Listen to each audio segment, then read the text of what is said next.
We know that illegal substances are often the gateway to more serious and desperate offences and behaviour. And today's case is no exception. It is a gruesome tale, and one that I have something of a link to. I was visiting Winchester with my crime con girlies, and we decided to take in a morning of courtroom proceedings. We had the choice of a murder case or a terrorism case, and well, it just had to be, didn't it? And we ended up seeing a snapshot of the Simon Shotton case in real time, which brought the case to life for me even more than any research could normally do. So, shrouded in a veil of substance misuse, this is the case of Simon Shotton, ostensibly killed over £30 that may or may not have been stolen. This is Murderous Crows.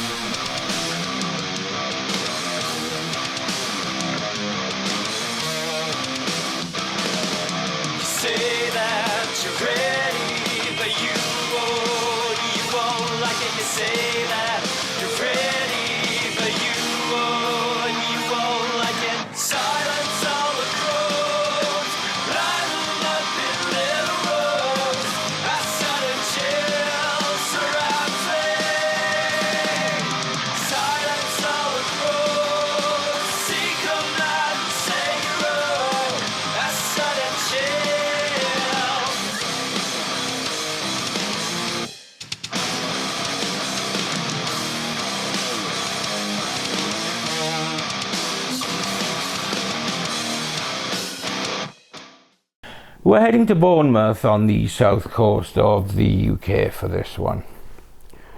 It's something of a tourist mecca, particularly for older people, and has beautiful beaches, gorgeous scenery, and a pleasant and generally laid-back way of life. But one thing we know as true crime fans is that however lovely a place seems on the surface, there is almost always a seedier and grubbier underbelly, infected with addicts, petty criminals, and a less than happy lifestyle. And it's from within this demographic that we find the players in our tale today. But first, in terms of an investigative chronology, we need to look at a decidedly unusual and grim discovery made on August the 26th of 2023. A couple of random packages turned up on the Manor Steps zigzag cliff path, and they were found by a member of the public. Well, in fact, the packages landed on the path beside her, with no indication where they had come from.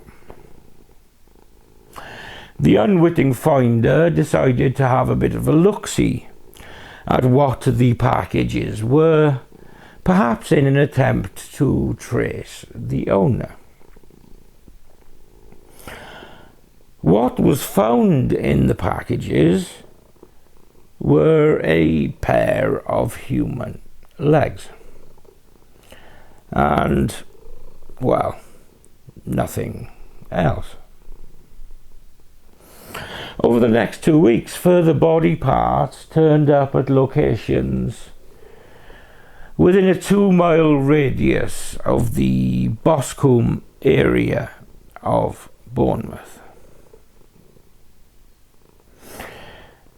Given that no body parts were repeated, there wasn't 2 of a right leg or 2 of a right arm or anything, it seemed that a single body had been dismembered and dispersed, but DNA tests would need to confirm this. Subsequent testing duly did this. Unfortunately for police, there was a match in the DNA database. The victim was shown to be 49-year-old Simon Shotton. And early investigations showed that he was living a transient lifestyle and was homeless, making it difficult to know where to start any investigation of victimology. But a man named Lee Guagliolini, who was an unofficial security guard, if you like, helping the owner of the derelict Mon Bijou Hotel on Manor Road, was able to shed some light on Shotton's living arrangements, as well as some indications of the man's lifestyle. Now, according to Lee, Simon Shotton had an informal arrangement with the owner of the building that allowed him to stay there. And while he was ostensibly a squatter, he would deter other squatters and keep an eye on the premises. Forensic studies would show that drugs had been used in the property, and investigators would find that Shotton was involved in the supply of drugs too, as well as being a heavy user. And this was particularly crack cocaine and heroin. Lee Guagliolini actually exchanged numbers with Shotton in case Simon needed to contact him. And Simon had texted Lee to say that he had moved on from the old hotel, with him only saying that his new address was on Aylesbury Road. But importantly, from Lee's information, they now had Shotton's most recent mobile number, and as such they were able to obtain the call records.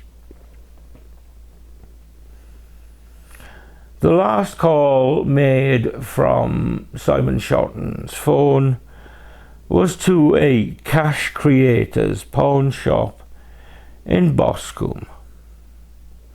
So police knew where they needed to head next.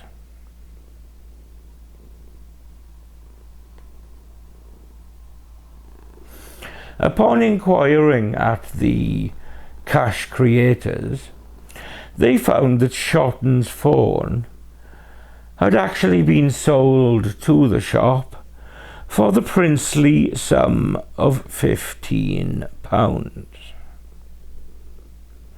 So the next stage was to look at the CCTV footage from the store to see if the person who sold the phone could be identified. Upon reviewing the footage, A woman was seen selling the phone, and she was also interacting with a man who was also in the store. How can I help? I want to refer you. Phone! Where's the phone? Well, you sold the other phone? Yeah, Debbie Clara. Oh, sorry.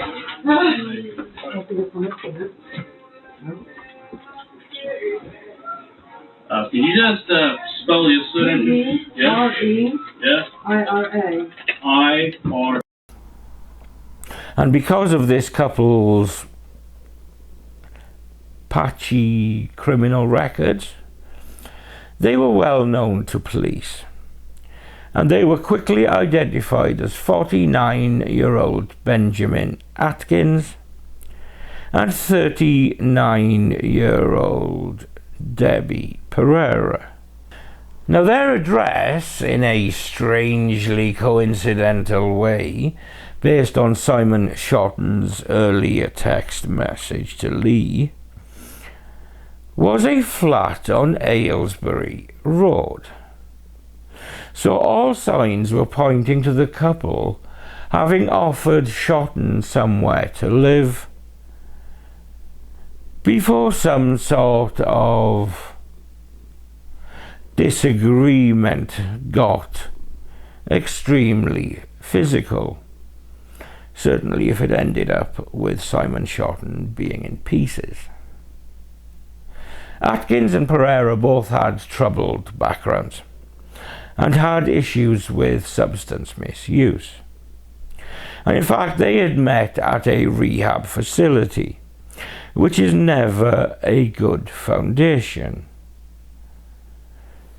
Because when they both relapsed after their stint at the treatment centre, they just acted as enablers to each other's habits. And Shotton's known sideline as a drug dealer meant that he may have been the dealer for the couple. And they offered to house him just to get free and easy access to drugs. While the evidence up to this point was largely circumstantial, the CCTV and address information were sufficient to allow police to talk to both Pereira and Atkins. It soon became clear that Atkins and Shotton had had a disagreement over Atkins having stolen £30 from Shotton to get more drugs. It seems that Shotton challenging him was enough to send Atkins into a violent rage. Now, Shotton was known to be pretty frail and was suffering from COPD, or what used to be known as emphysema, and was generally mild-mannered. Well, at least as mild manners as drug dealers can be. So all signs pointed to Atkins having killed and dismembered Shotton. In fact, on the day the couple sold Shotton's phone at Cash Creators, Atkins could also be seen with a hacksaw as he wheeled his bike walking alongside Pereira. And the couple were duly arrested, with their arrests being caught in glorious Technicolor on body cam footage, which we can see here.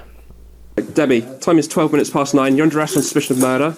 You don't have anything but obey how defence don't mention one question, something fled on court. What do you mean on anything you do say suspicion no of given murder? evidence. What do you mean on the suspicion? Right, just stay sat there. What do you mean on the... Stay where you are. Turn off. Right. Your hands onto that now. Who is that? Right. Right. You're under arrest on suspicion of murder.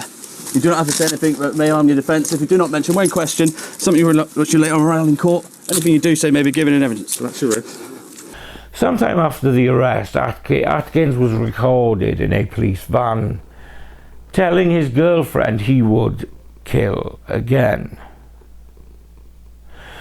The cockwomble was quoted as saying, "I'll look 'em straight in the eye and say, yeah, I'd do it again and again and again. If you let me go today, I'd find another one and do it again. Drug dealers and pushers, kill, decapitate and eat the fuckers." He really is a charmer, isn't he? Anywho, it seems that Atkins stabbed Shotton multiple times, while also using a loudspeaker to cave the man's head in, as you do. It was a ferocious and brutal attack that was completely out of proportion with their disagreement. Like many people in the throes of addiction, Shotton's transient lifestyle meant it was often difficult for his family to stay in touch with him. He had several children that he did not really see, but he was particularly close to one of his sons, a lad called Wesley. Whatever his faults, Simon Shotton did not deserve such violence, or for his remains to be treated with such disdain.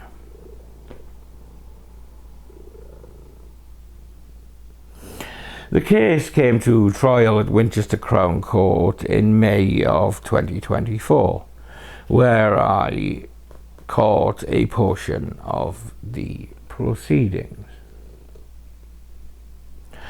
The judge said that Mr. Shotton died 2 weeks after being allowed to stay in a tent in the couple's garden, paying daily rent in drugs instead of cash. She said that a fight broke out between the two men after Atkins stole money from Mr. Shotton's wallet and used it to buy drugs. She said she assumed that Atkins killed the lodger in an act of excessive self-defense, repeatedly stabbing him and using a loudspeaker to stove in his head. The judge added, "The violence you used was ferocious, unnecessary, wholly out of proportion. You were by far the stronger. He was not a threat to you."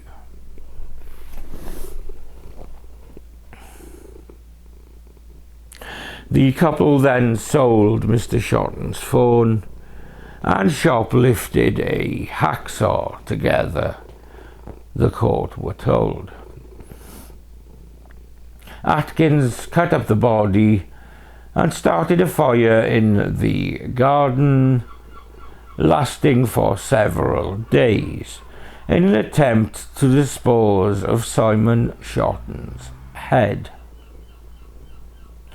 Pereira spent several days cleaning her blood-spattered utility room before Atkins repainted the walls. The judge said that neither defendant had shown any genuine remorse. The judge said that the case was one of the largest and most complex in the history of Dorset police, with hundreds of officers from different forces involved in the search for body parts. Sentencing occurred in July of 2024, and in a victim personal statement read by a barrister, Simon Shotton's son Wesley said that his father used drink and drugs to escape the battles in his mind. Wesley further wrote in his statement, "I just loved our time together. I was every bit my daddy's boy." And then addressing Atkins directly in the statement, he said, "The lengths you've gone to in destroying my dad is completely different. There was no opportunity for us to visit his body, to tell him we loved him, or to kiss him goodbye."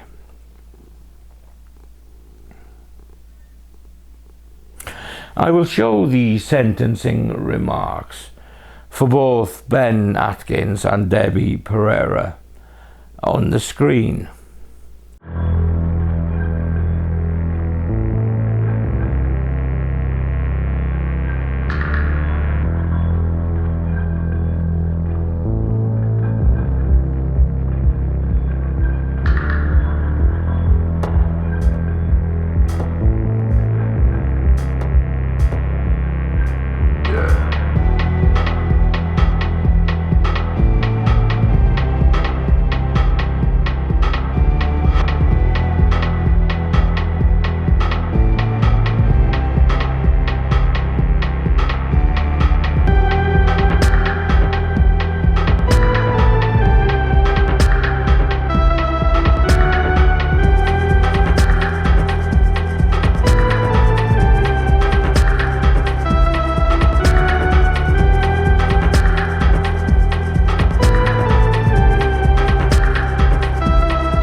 But ultimately Ben Atkins was jailed for a minimum of 19 years for murdering Simon Shotton and disposing of his body parts around the Boscombe area of Bournemouth in August of 2023.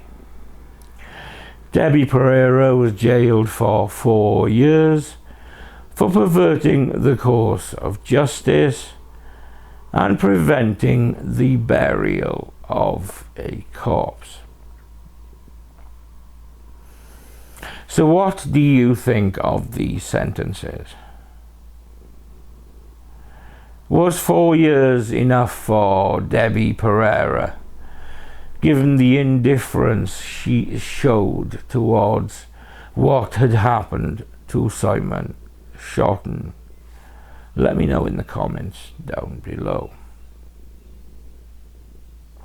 It is worth revisiting the early parts of the sentencing remarks to get a better picture of Simon as a person.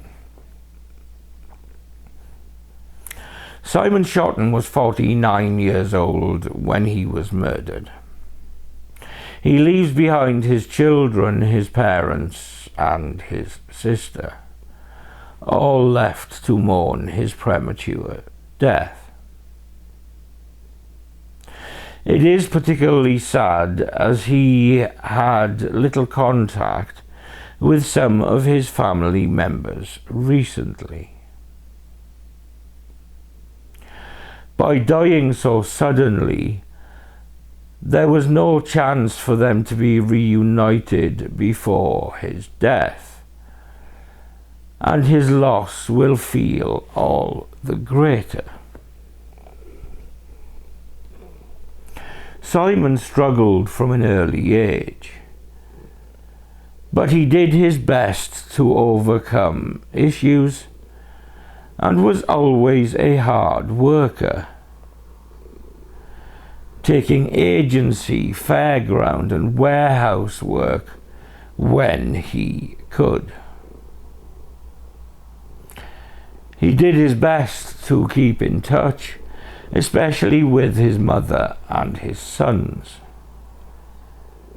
But for many years his life had been blighted by drug and alcohol addiction and an inevitably chaotic lifestyle. We heard the moving statement of Wesley, who was 19 years old when you took his father from him.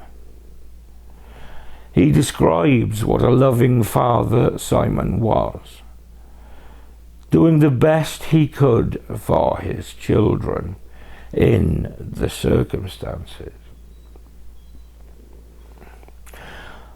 Although he was not always present in their lives, he tried to shield his family from his addiction and life struggles. He kept in touch as regularly as possible and tried to provide for them. The times they spent together were very special and fun-filled, especially if they involved motorsports or cars or motorbikes of any kind. Simon had wanted to turn his life around for his family, but tragically it was just too hard. It was a notable feature of this case that all the witnesses who knew Simon spoke of his warmth and kindness, and no one had a bad word to say about him. He was described as a lovely guy, just trying to do his best. Unfortunately, his addiction to heroin and crack cocaine led him to crime to pay for his habit. And as is so often the case, he was used as a runner by drug gangs. When he was released on licence from prison in Norwich in September 2022, the Prison and Probation Service recognised his vulnerability. He had drug debts and was being threatened with violence if he did not repay. Of course, he had no means of paying the money back, and he was relocated to Dorset upon his release. It is not clear how much support he received from the probation services when he came back to the southwest. They knew that he was homeless at first and was living in a derelict hotel. But he maintained his appointments with probation and his probation officer was able to build a rapport with him. By the late spring of 2023, he had relapsed into drug use and then drug running for a county line in order to obtain drugs for himself. He was made to work 12-hour days, street dealing and being carefully controlled by those higher up the chain. He was being paid in drugs, not money, so there was no realistic prospect of him getting out of the cycle of drug abuse. Ben Atkins clearly had anger issues, and with Atkins and Pereira enabling each other's addictive natures, it seemed to be a powder keg primed to blow. And the introduction of Simon Shotton into that already turbulent environment seemed like the equivalent of lighting the blue touch paper on a firework. Simon Shotton was in the wrong place at the wrong time. But his nature as an addict and a sometime dealer meant that he was often in the wrong place. It was the nature of his career. And it finally came back to haunt him. He did not deserve it, but he put himself in harm's way more than most. This video is of course dedicated to Simon Shotton, a man who was clearly lost in addiction, but equally seemed to have been very good-hearted and well-liked. He was trapped in a cycle of drug use and could not escape it. But he still did not deserve what happened to him.